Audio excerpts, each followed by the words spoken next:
Hi everybody, Rabbanit Bracha here from the Bayit, sharing a few words before Shabbat, Parashat Vayetzei. Vayetzei is full of stories that we love to hear about, beginning with the story of Yaakov's famous dream with the angels going up and down the ladder. But I want to focus on another scene. This is the scene at the well, the Be'er, when he meets Rachel, who he falls in love with. Rachel is actually his cousin. It's his mother, Rivka's brother, Lavan's daughter. Okay.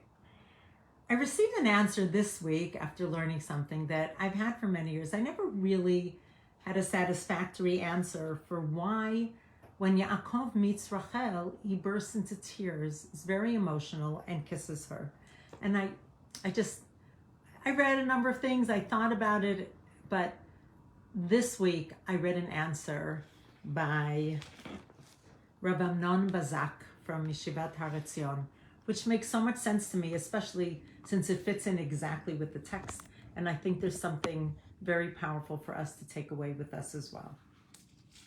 When Yaakov reaches the well, remember he's fleeing his brother Esav's wrath. He's all on his own. It doesn't say that he even necessarily has animals with him, so it's only what he can carry on his back. And I imagine he's feeling lonely and perhaps a little bit scared and looking for his family. That's where he's going, to find a wife with his family, and maybe looking for some sort of feeling of kinsman. And he gets to the Be'er Basadeh. This is in chapter 29. And he sees Shlosha Edreitzon. He sees 3 flocks of sheep, and they're waiting around. The text says, because they all wait until everybody gathers, and then they roll the stone off of the top of the well, and then they water their flocks and then put the stone back. So Yaakov sees the 3 shepherds and he says, "Hi, brothers, bro, hey bro. Me'ayin atem, where are you from?" Trying to open a conversation really with warmth. And what's their answer? They don't really engage. Vayomru, mecharan anachnu, we're from Haran, like not opening a dialogue, not really giving him the time of day. So he tries again. Vayomer lehem, hayidatem et Lavan ben Nachor. Here, there's a name of somebody that they know. So this would be a good way in, a good way for him to have a connection with them. And vayomru yadanu, and they say, we know him. Again, really acting coldly and not engaging with him, not asking him where he's from or why he's asking or what the connection is. Vayomer lehem, so he tries one more time. Hashalom lo, is he okay? Tell me about him, what's doing? What do they answer? One word. Vayomru shalom, yeah, he's fine. And I would imagine, and this is what Rav Bazak says, that he's feeling very put off. But they do say, V'nei Rachel bito ba'ay matzon. But you know what? You could speak to his daughter Rachel because she's coming with the sheep. Like, we don't want to have anything to do with you, but maybe his daughter will be willing to speak with you.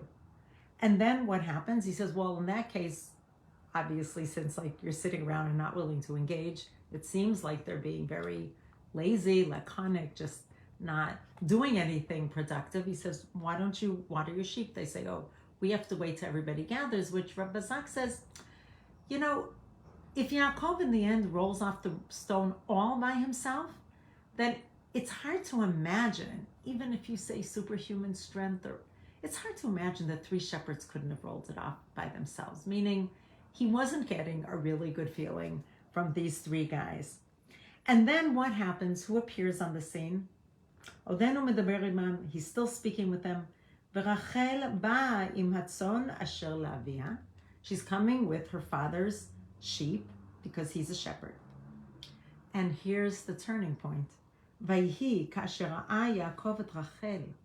When he sees Rachel bat Lavan achi imo, the daughter of Lavan, his mother's brother, vetzon Lavan achi imo, and the sheep of Lavan, his mother's brother. Vayigash Yaakov, immediately he comes near, vayaged et ha'even, he rolls off the stone, vayash getzon Lavan achi imo, and he gives water to the sheep of Lavan, the brother of his mother, meaning his uncle. 3 times in one pasuk, it says that Lavan is his uncle. And Rav Bazak says, maybe the reason it's saying that is because when he sees Rachel, it strikes a chord of familiarity. Maybe she looks like his mother Rivka, who I imagine he misses. They had a warm relationship, a loving relationship. She cares deeply about him. He's feeling all alone. And perhaps that's what happened to turn the tide of his emotions. After the cold welcome that he received, all of a sudden, he sees somebody who looks like family. And he's overwhelmed with emotion. Vayishak Yaakov leRachel, and he kisses her. Vayisa et kolo vayev. And he raised his voice, and he burst into tears. And then he starts speaking to her, and they create a relationship. And he immediately fell in love with her, actually.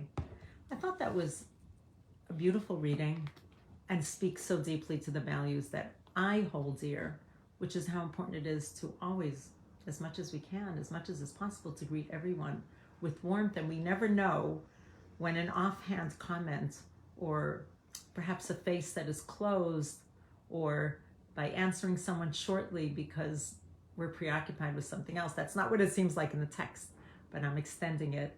How that can put someone off and make them feel like an outsider and excluded. And I want to invite us all to make this Shabbat a Shabbat when everyone that we see, we offer welcome, we give them a warm Shabbat Shalom, how are you doing? Maybe what's your name? And make people feel welcome the same way that Yaakov felt that connection when he saw Rachel. Wishing everyone a Shabbat Shalom.